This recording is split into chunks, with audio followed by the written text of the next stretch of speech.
할렐루야, 예배의 자리로 오신 여러분을 축복하고 환영합니다.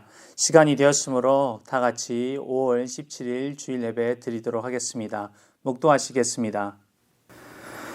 그러므로 우리는 예수로 말미암아 항상 찬송의 제사를 하나님께 드리자.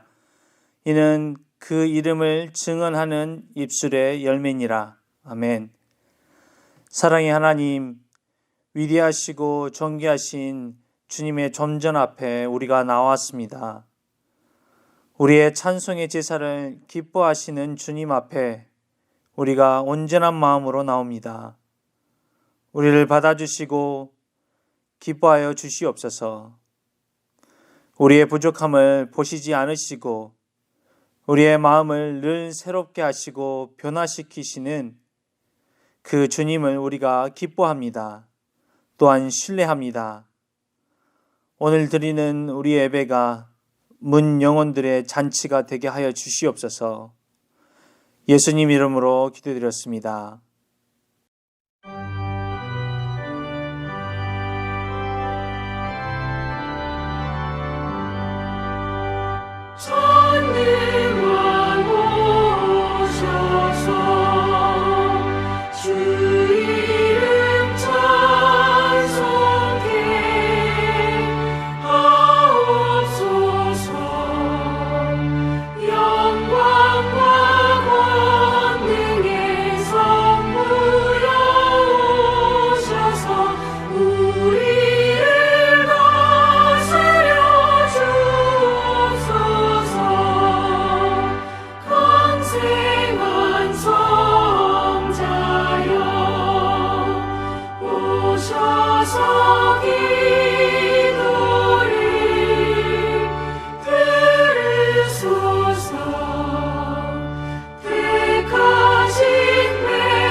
하늘에 계신 우리 아버지여, 이름이 거룩히 여김을 받으시오며 나라가 임하옵시며 뜻이 하늘에서 이루어진 것 같이 땅에서도 이루어지리이다.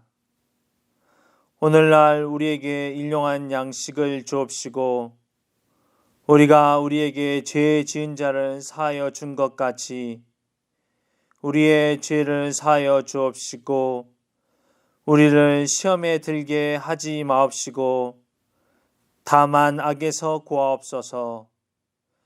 대개 나라와 권세와 영광이 아버지께 영원히 있사옵나이다. 아멘. 이번 주 교회 소식 알려드리도록 하겠습니다. 현재 NC 지역의 사회적 거리 두기 해제 1단계가 진행되고 있습니다. 2단계가 되면 예배가 가능합니다. 2단계로 전환될 때 예배 일정을 SNS로 알려드리도록 하겠습니다. 하지만 예배 후 성경 공부와 식사, 교제는 3단계 이후에 일정을 조정하여서 알려드리도록 하겠습니다. 교회에서 함께 예배 드리기 전까지 동영상으로 준비되는 주일 예배에 동참해 주시기를 바랍니다. 또한 주일 헌금은 각자 보관하고 계시다가 함께 모여 예배 드릴 때 기쁜 마음으로 주님께 드리시기를 바랍니다. 동영상 성경 공부를 통해서 하나님 말씀과 더욱 가까워지시는 여러분이 되기를 바랍니다. 현재 성경 이야기와 침례교인은 무엇을 믿는가 업로드 중입니다. 많은 시청 바랍니다. 오늘부터 로마서 강해가 시작됩니다. 일주일에 한 장씩 로마서를 꼭 읽어주시고 로마서를 통해서 주시는 하나님의 은혜에 동참해 주시길 바랍니다. 다 같이 540장 주의 음성 내가 들으니 주의 음성을 사모하는 마음으로 찬양 올려드리도록 하겠습니다. 찬송 후에는 김경미 집사님께서 저희를 대표하여 기도해 주시겠습니다.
주의 보좌로 나아갈 때에 어찌하니 기쁠까. 주의 얼굴을 항상 배우니 더욱 친근합니다. 내가 매일 십자가 앞에 더 가까이 가오니 구세주의 나를 정케 하소서. 우리 구주의 넓은 사랑을 증명할 자 없으며 주가 주시는 참된 기쁨도 헤아릴 수 없도다. 내가 매일 십자가 앞에 더 가까이 가오니 구세주의 흘린 고백 비로소 나를 정케 하소서.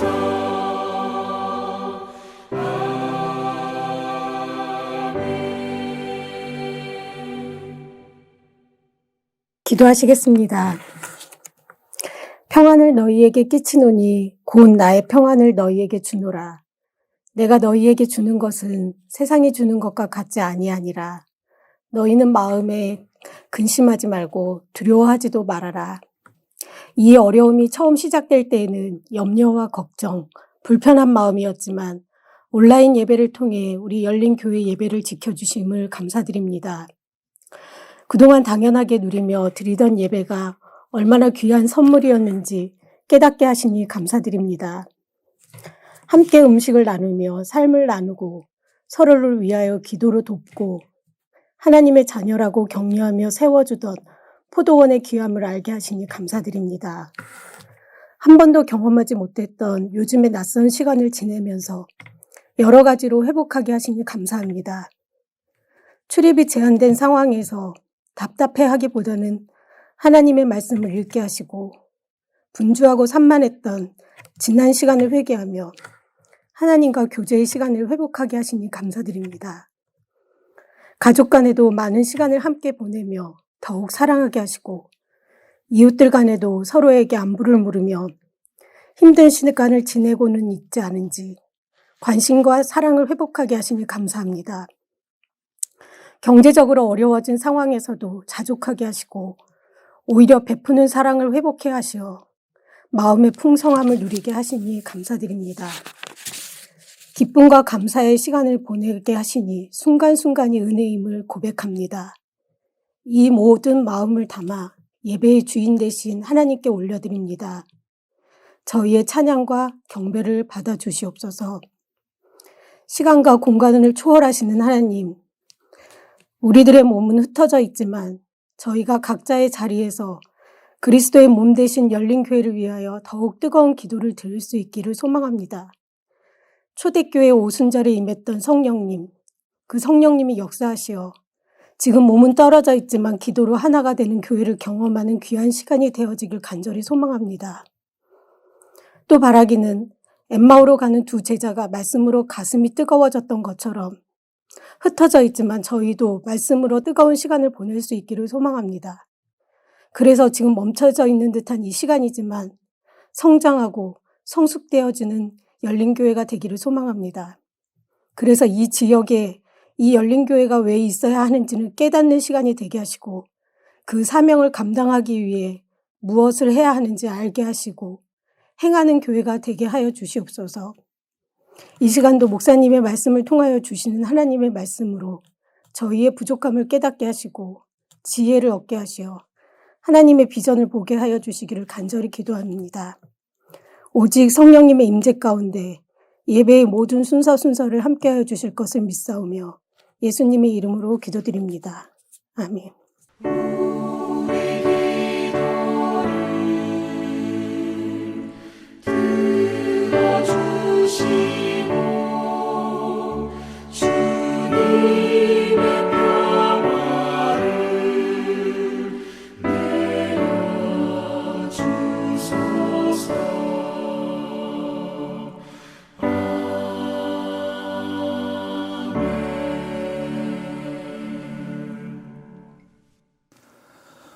오늘 말씀은 로마서 1장 1절에서 7절입니다.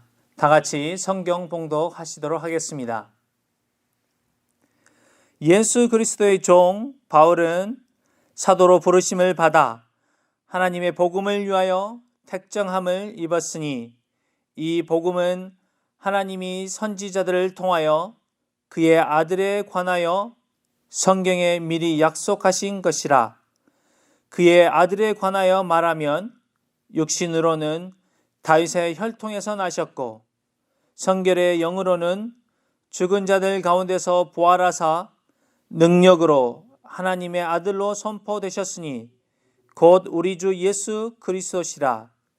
그로 말미암아 우리가 은혜와 사도의 직분을 받아 그의 이름을 위하여 모든 이방인 중에서 믿어 순종하게 하나니 너희도 그들 중에서 예수 그리스도의 것으로 부르심을 받은 자니라. 로마에서 하나님의 사랑하심을 받고 성도로 부르심을 받은 모든 자에게 하나님 우리 아버지와 주 예수 그리스도로부터 은혜와 평강이 있기를 원하노라. 아멘. 예수 그리스도의 종 바울과 복음이라는 주제로 오늘 송성호 목사님께서 말씀 전하실 때 많은 은혜 받으시길 바랍니다. 오늘 주신 말씀을 위해서 잠시 기도하도록 하겠습니다. 전능하신 아버지 하나님, 이 시간 주님의 음성을 듣기를 원합니다. 겸손히 주 앞에 무릎 꿇으며 주님의 음성을 아멘으로 받을 수 있도록 인도하여 주시옵소서. 주님의 말씀이 우리의 삶 가운데 30배, 60배, 100배의 결실을 맺을 수 있도록 인도하여 주시옵시고, 주님의 말씀이 내 발등에 불빛이 될 수 있도록 인도하여 주시고 내 길에 빛이 될 수 있도록 주여 축복하여 주시옵소서. 사람의 말과 생각은 그리스도의 십자가로 가려주시고 오로지 주님의 복음만이 선포되는 귀한 시간 될 수 있도록 인도하여 주시옵소서. 이 시간을 온전히 주님께 의지합니다. 예수님의 이름으로 기도드렸사옵나이다. 아멘. 오늘부터 우리는 16주간에 걸쳐서 로마서를 통해서 주시는 하나님의 은혜를 함께 나누고자 합니다. 로마서는 많은 사람들이 성경 중에 성경, 또 복음서의 핵심이라고 말을 합니다. 그래서 지난 2000여 년 동안 교회 역사에서 여러 위대한 인물들이 로마서의 영향을 받았습니다. 성 어거스틴은 로마서 13장 13절과 14절의 말씀을 읽을 때 그 마음 가운데 빛이 들어와 인생의 전환점을 맞이하였고, 루터는 로마서 1장 17절의 말씀으로 믿음으로만 구원을 얻는다는 확신을 가지고 종교개혁의 깃발을 높이 세웠습니다. 장로교의 창설자 칼빈도 로마서를 통해 회심하고 로마서를 가리켜 신약 성경의 핵심이며 특히 의인은 믿음으로 말미암아 살리라고 한 이 말씀은 복음의 근본 교리이자 가장 위대한 말씀이라고 했습니다. 감리교의 창설자 웨슬레도 1738년 모라비아 형제단의 집회에 참석했는데 그때 그들과 함께 루터의 로마서 주석을 읽으며 그리스도만을 그의 구주로 신뢰하는 마음이 생겨났고 그리스도에 의해서만 의롭게 되며 거룩한 생활에 도달할 수 있음을 확신하게 됩니다. 그런데 여러분, 왜 로마서가 지금까지 수많은 사람들에게 뿐만 아니라 지금도 이렇게 위대한 영향력을 끼치고 있을까요? 물론 다른 서신서나 성경도 당연히 하나님의 말씀이기 때문에 힘이 있지만 로마서는 성경의 핵심 말씀인 이 복음을 담으려고 노력한 책이기 때문에 그렇습니다. 사도 바울이 기록한 다른 서신서들을 보면은 보통 서신서에는 그 교회가 갖고 있는 문제를 다루는 경우가 많습니다. 또 개인에게 보내는 편지도 약간 좀 개인적인 일들을 담고 있는 내용들이 있습니다. 하지만 로마서는 좀 달라요. 로마 교회는 사도 바울이 세운 교회가 아닙니다. 가톨릭에서는 베드로가 세운 교회라고 이제 주장을 하지만 로마 교회는 사도행전 2장에 보면 성령 하나님의 역사가 일어났을 때 로마에서 온 사람들이 그 현장에 있었습니다. 그 사람들이 예수 그리스도의 복음을 듣고 로마로 돌아가 자생적으로 세운 교회입니다. 그들에겐 믿음이 있었습니다. 또 그들에겐 열정이 있었습니다. 하지만 그들에겐 배움의 기회가 없었습니다. 복음이 무엇인지 정확하게 알지 못했습니다. 그래서 사도 바울은 그들에게 복음이 무엇인지 그리고 복음을 받은 사람은 어떻게 삶이 변화되는지를 알려주기 위하여 로마서를 쓴 것입니다. 로마서는 교회의 문제를 다루지 않습니다. 훈계하지 않습니다. 특별히 감사하는 마음을 전하려고 쓴 것이 아니라 복음을 전하기 위하여 쓴 글이기 때문에 그래서 로마서에는 힘이 있고 그래서 로마서를 읽는 많은 사람들이 변화된 삶을 살아가는 것입니다.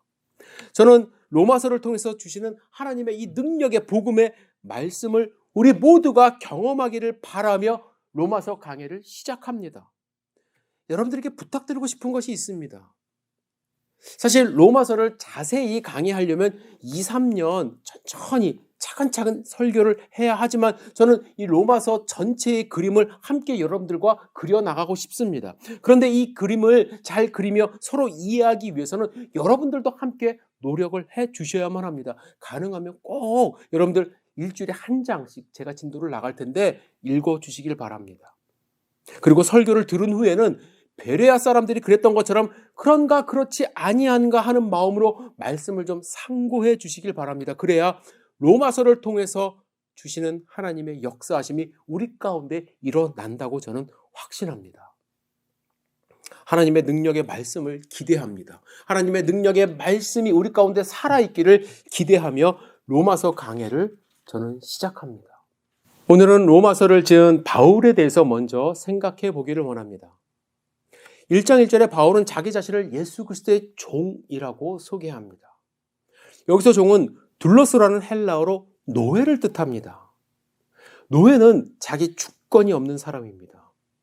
주인이 돈을 지불하고 물건 사듯이 산 사람이 사실은 그 당시에 노예입니다. 삶과 죽음이 주인의 손에 달려 있습니다. 모든 의사 결정은 주인이 결정을 합니다. 오늘 해야 할 일, 먹어야 할 음식, 그리고 잠을 잘 수 있는 장소, 시간도 주인이 간섭합니다. 2000년 전 로마 시대를 배경으로 하는 영화를 보면 이러한 노예의 삶은 비참합니다. 이런 종의 지위를, 노예의 지위를 잘 아는 바울은 자기 자신을 예수 그리스도의 종으로 소개합니다. 왜냐하면 예수님이 자기를 사셨기 때문에 그렇습니다. 고린도전서 6장 19절과 20절 사이에 보면은 너희는 너희 자신의 것이 아니라 값으로 산 것이 되었다라고 이야기를 합니다. 예수님의 소유가 된 바울은 고린도 교회 교인들도 너희 것이 아니라 예수 그리스도가 값으로 사셨다라고 이야기합니다. 바울은 철저하게 자기의 의지가 아닌 주인 되는 예수님의 뜻으로 살아가죠. 그래서 고통과 고난을 당하는 것조차도 예수님의 뜻으로 확신합니다. 갈라디아서 2장 20절 그런즉 이제는 내가 산 것이 아니오 오직 내 안에 그리스도께서 사시는 것이라. 바울은 예수님의 종이라고 표현합니다. 종으로 살아갑니다. 그런데 특이한 것은요, 다른 서신서들을 보면은 예수 그리스도의 종이라고 하지 않고 예수 그리스도의 사도로 표현합니다. 물론 로마서에 하나님의 복음을 위하여 택정함을 사도로 부름받았다고 이야기를 하지만 다른 서신서에는 이 종이라는 표현을 하지는 않습니다. 그런데 여러분, 이 로마서와 빌립보에서만 자기를 이 종으로 구체적으로 표현을 하고 있습니다. 소개합니다. 저는 로마서와 빌립보에서만 이렇게 표현한 의도가 있다고 생각을 합니다. 왜냐하면 로마와 빌립보에는 황제를 주로 고백하는 이 로마 사람들이 많이 살고 있었기 때문입니다. 초대교회 당시에는요, 황제 숭배 사상이 있었습니다. 그래서 황제에게는 언제나 주, 구원자, 전능자라는 호칭이 같이 붙었습니다. 그리고 다른 사람을 주로 부르는 것에 대해서 반역으로 간주했던 시대였습니다. 그래서 사도 바울이 빌립보 성에서 전도했을 때 그 성에 있던 로마 사람들이 우리가 받지 못할 도를 전한다고? 그러니까 그 도라는 것이 무엇이에요? 예수님을 주인으로 고백하는 거잖아요. 우리가 받지 못할 도를 전한다는 이유로 바울과 실라를 때리고 감옥에 가둔 사건이 있었습니다. 이런 로마와 빌립보에 있는 성도들에게 자기 자신을 소개하면서 바울은 의도적으로 종이라는 단어를 사용하면서 우리의 주인은 세상의 황제가 아니라 예수 그리스도임을 스스로 밝히고 있는 것이죠. 예수님의 종이라는 표현은 어쩌면 글을 쓰는 바울에게도 그리고 이 글을 읽는 성도들에게도 황제를 모욕한다는 혐의를 받을 수 있는 위험 요소가 있지만 바울은 우리의 주인은 예수 그리스도임을 숨길 수 없기 때문에 자신의 믿음을 의도적으로 표현하며 종이라는 사실을 강조하고 있는 것입니다. 바울은 예수 그리스도를 주인으로 모시며 종으로 사는 사람이었습니다. 그리고 바울에 대해서 또 한 가지 말씀드리고 싶은 것은 바울의 이름입니다. 여러분들이 아시는 것처럼 바울의 원래 이름은 사울입니다. 사울이라는 이름은 요구하다라는 뜻을 갖고 있습니다. 그는 원래 자기의 이름처럼 세상에서 성공할 수 있는 요구 조건들을 성실하게 채우며 살아갔습니다. 그런데 여러분들 아시죠? 요구 조건이라는 것은요, 그것은 채워지면 또 다른 요구 조건을 낳기 때문에 만족이라는 것이 없습니다. 그는 철저하게 율법을 지키며 살던 바리새인이었습니다. 8일 만에 할례를 받고 히브리인 중에 히브리인이었다는 자부심을 갖고 살았습니다. 그리고 나면서부터 로마 시민권을 갖고 있었습니다. 이런 외형적인 조건들이 자신의 요구를 채워주고 삶을 만족시킨다고 생각했고 자신의 만족을 위해서 결국에는 예수님을 믿는 사람들을 잡아 죽이는 일까지 서슴지 않던 사람입니다. 그는 요구하던 사울이었습니다. 그런 그가 예수님을 만났습니다. 새로운 주인을 만났습니다. 예수님을 만난 바울은 요구하며 만족을 누리던 삶을 포기합니다. 그래서 선교를 떠나기 바로 직전에 자신의 이름을 사울에서 바울로 바꿉니다. 바울은 작은 자라는 뜻을 갖고 있습니다. 그리고 이 바울이라는 단어는 파우어라는 동사에서 파생이 되었는데 이 동사의 의미는 포기하다는 뜻을 갖고 있습니다. 그는 예수님을 만나고 내가 주 앞에 아무것도 아닌 작은 존재라는 것을 깨달았습니다. 그래서 요구하는 삶에서 포기하는 삶으로 바뀐 것이죠. 바울은 빌립보 교회의 성도들에게 8일 만에 할례 받은 것, 히브리인 중에 히브리인인 것, 율법으로 흠이 없이 살아온 바리새인이라는 것, 이 모든 것을 배설물로 여긴다고 선언합니다. 자신의 노력으로 만족을 누리며 살던 사울이 예수 앞에 작은 자가 되어 예수 그리스도가 주시는 충만함으로 예수를 만난 후 사울이 변화되어 바울이 되었습니다. 예수 앞에선 작은 자고 예수 앞에선 포기한 사람이었지만 예수님이 주시는 충만함과 예수님이 주시는 만족을 누리며 사는 사람이 된 것입니다. 이렇게 변한 바울은 자신을 변화시킨 예수 그리스도의 복음을 로마 교회 성도들에게 지금 전하고 있습니다. 앞으로 매주 바울이 전하는 복음에 대해서 살펴보겠지만 오늘 로마서 1장에서 바울이 말하는 복음의 두 가지 특징을 함께 살펴보겠습니다. 첫 번째, 복음은 하나님의 능력이라고 소개합니다. 16절에 바울은 이 복음은 모든 믿는 자에게 구원을 주시는 하나님의 능력이라고 말합니다. 능력이라는 단어는 두나미스라는 헬라어로 다이나마이트의 원어가 됩니다. 복음은 다이나마이트와 같은 폭발력을 갖고 있고 모든 믿는 자를 구원할 힘이 있다는 것이죠. 이 능력을 확인한 바울은 복음을 부끄러워하지 않는데요. 그런데 왜 바울은 이 부끄럽다라는 단어를 사용했을까요? 누군가에는 이 복음이 부끄러운 일이기 때문에 그렇습니다. 당시 복음은 세상 사람들이 들으면 말도 안 되는 미련한 것이고 허무맹랑한 이야기였습니다. 여러분들 로마 사람들은요, 그리스 고대 신화에 등장하는 신들을 숭배했습니다. 그 신들은 모두 일정 어떤 형상을 갖고 있었고 동상을 세웠습니다. 그래서 내가 믿는 신은 이 신이요라고 보여줄 수가 있었어요. 그런데 우리가 믿는 하나님은 형상이 없습니다. 보여줄 수 없는 하나님을 믿는 것은 헬라인들에게는 참 말도 안 되는 부끄러운 일이었습니다. 뿐만 아니라 그리스도인들은 예수님이 십자가 처형 후 3일 만에 부활하여 승천하셨음을 믿지 않습니까? 그런데 로마 사람들은 십자가 처형의 잔인함을 알기 때문에 죽은 후에 다시 살아난다는 것을 한 번도 본 적이 없고 절대로 믿을 수 없는 허무맹랑한 일입니다. 부활을 믿는 것은 그들에게 미련하게 보였어요. 그리고 그리스도인들은 모일 때마다 예수 그리스도의 몸과 피를 상징하는 떡과 잔을 나누었습니다. 이방인들이 보기에 그리스도인들은 죽은 사람의 몸과 피를 먹는 야만인처럼 보였습니다.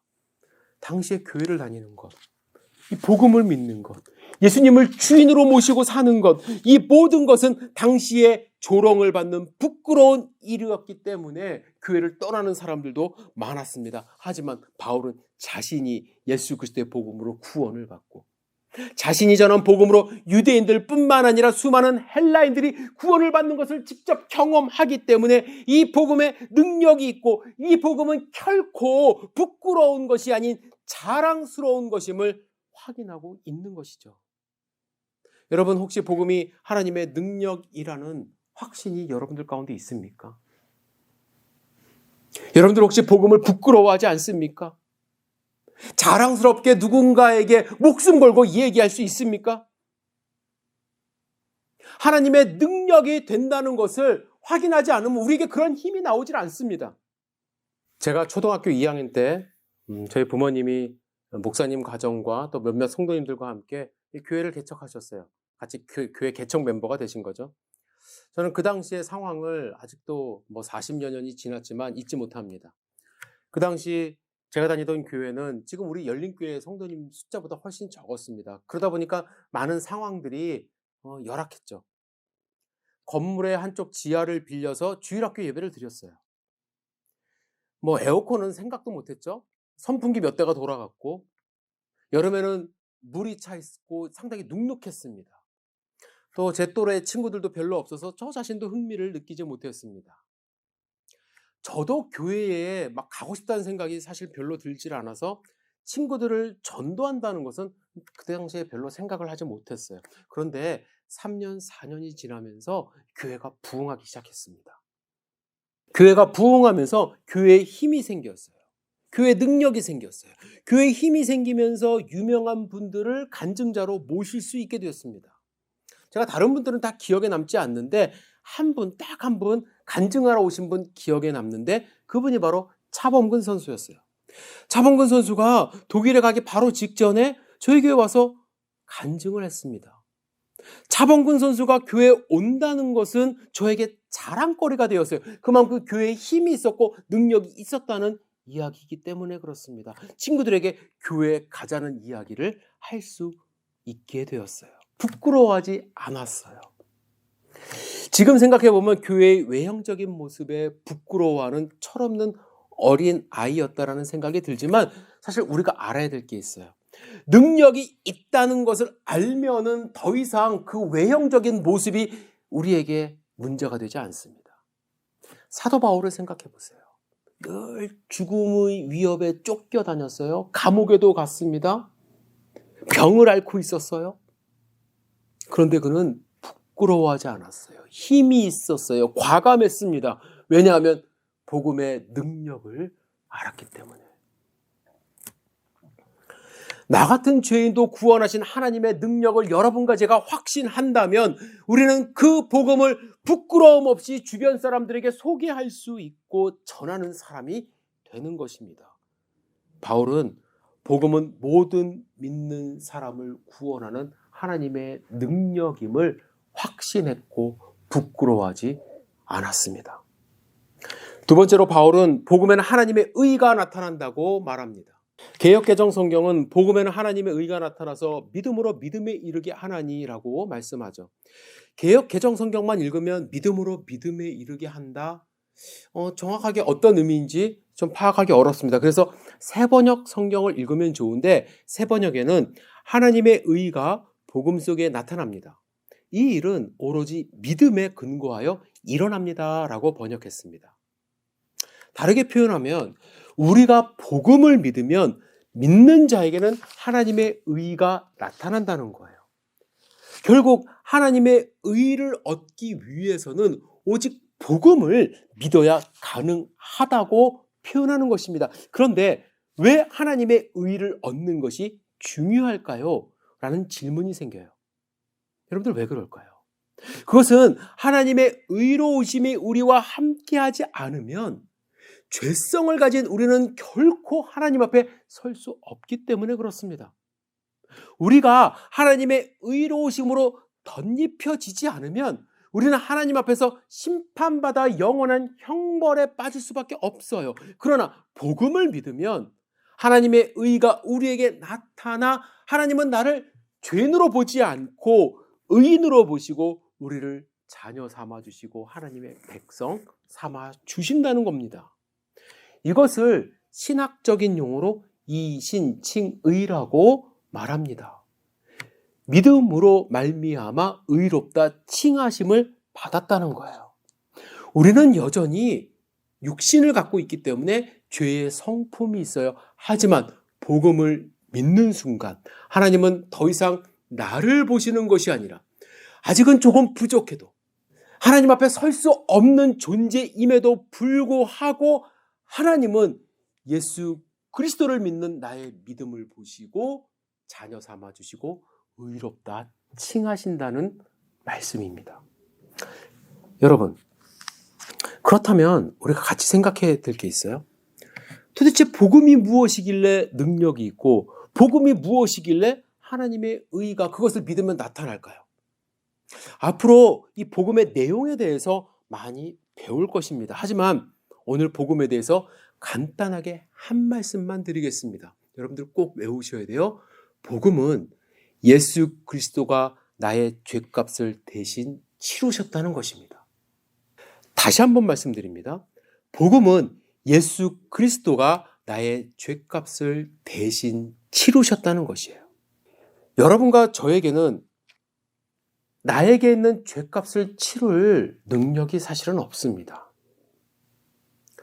여러분과 저는 죄인이기 때문에, 범죄자라는 뜻이 아니에요. 죄의 성품을 갖고 있기 때문에 나의 죄를 없애고자 하는 노력이 헛될 뿐임을 발견할 수밖에 없습니다. 금식 기도를 며칠을 해도요, 새벽 기도를 며칠을 해도요, 고행을 해도요, 선행을 해도요, 매일 묵상을 해도요, 내가 발견하는 것은 나는 의인이다를 발견하는 것이 아니라 나는 결코 하나님 앞에 설 수 없는 죄인임을 확인할 뿐입니다. 여러분, 우리가 돈으로 따진다면 얼마를 지불해야 내 죄가 없어질 수 있을까요? 행위로 한다면 얼마나 금식하고 얼마나 선행을 해야 내 안에 죄성이 없어질까요? 세상의 종교는 여러 가지 방법을 동원해서 의롭게 되는 방법을 고안하고 이야기하지만 어떤 종교도 사람이 하나님 앞에 용서받고 하나님 앞에 이룰 수 있는 방법을 제시하지 못합니다. 왜냐하면 사람의 힘으로는 결코 가능한 일이 아니기 때문이죠.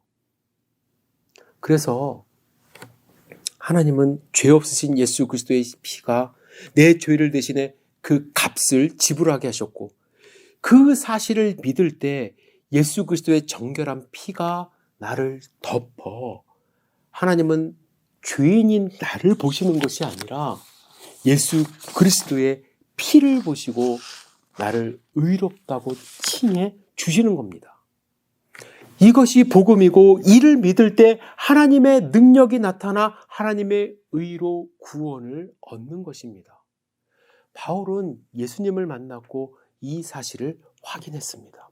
누구보다도 율법주의적인 삶을 살았지만 예수 그리스도의 복음이 자신을 구원하여 하나님의 의가 나타났음을 경험했기에 바울은 의인은 믿음으로 말미암아 살 것이라는 구약의 말씀을 인용하여 선포하고 있는 것입니다.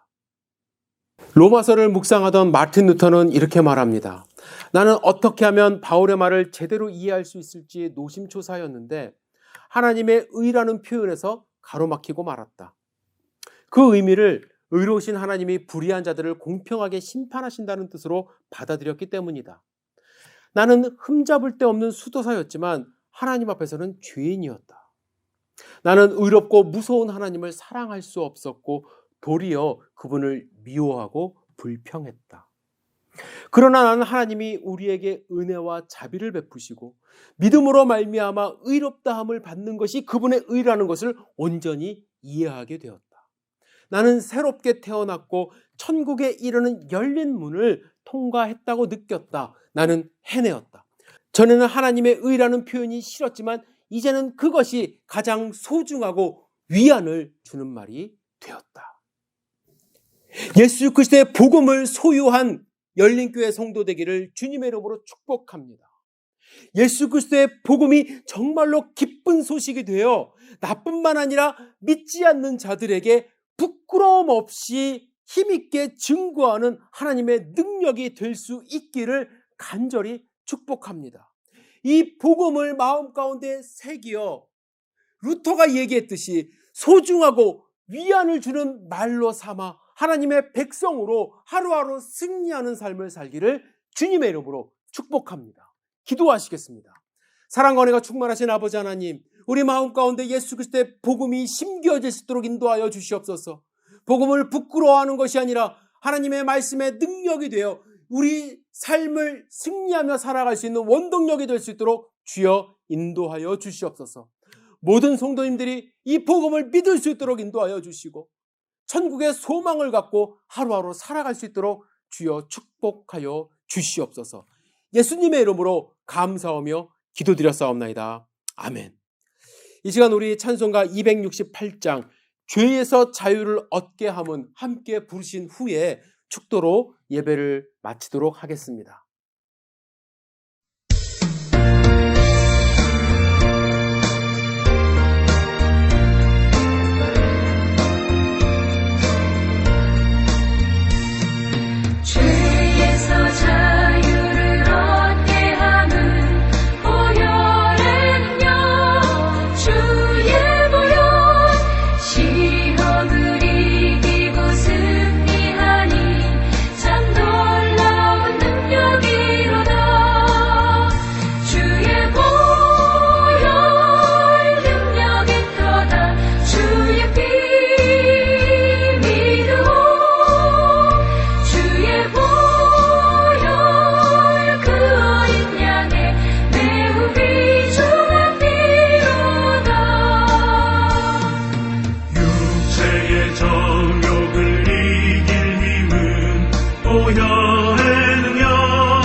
기도하시겠습니다.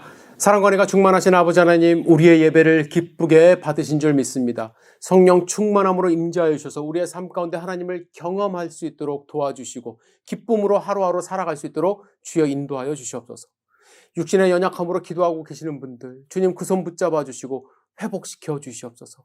경제적인 어려움으로 힘들어하시는 분들, 주님께서 그 믿음 붙들어 주시고 주님과 함께 동행할 수 있도록 인도하여 주시고 주님이 역전하여 주실 것을 믿고 의지할 수 있도록 주여 인도하여 주시옵소서.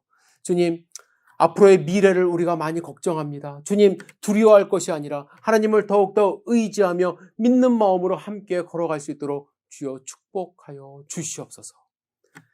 지금은 우리 구주 예수 그리스도의 무한하신 은혜와 하나님 아버지의 놀라우신 사랑과 성령 하나님의 보호교통 감동 충만하심이 거룩한 주일 주님께 찬양과 경배를 드리고 또한 주님이 주시는 말씀으로 도전받는 하나님의 권속들 머리머리 위에 지금부터 영원까지 함께 하시기를 주님의 이름으로 간절히 축원하옵나이다.